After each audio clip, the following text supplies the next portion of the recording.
আওয়ামী লীগ সরকারের উন্নয়ন, এই রাস্তা একটি জনগুরুত্বপূর্ণ রাস্তা, প্রচুর পথচারী এবং একটি জনবহুল রাস্তা।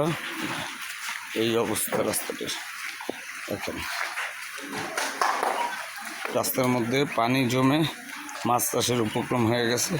বৃহৎ বন্দর, সিরামকাঠি বন্দর, খাদ্য গোডাউন সবই এইখানে আছে এবং এই রাস্তা থেকে পিরোজপুর যাওয়া যায়, কাঁচপাড়া যাওয়া যায়, নাজিরপুর উপজেলা সদরে যাওয়া যায়। এই রাস্তার এই অবস্থা।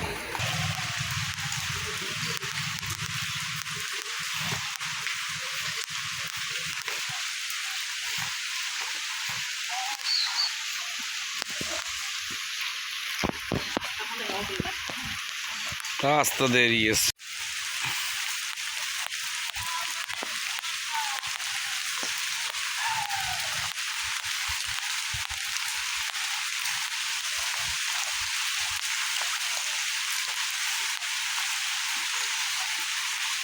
নাজিরপুর সিরামকাঠি আসা যাওয়া করে, সরকারি মাল আসে।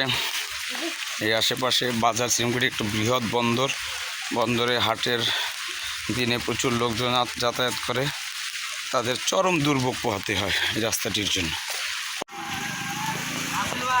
অবস্থা খুব খারাপ।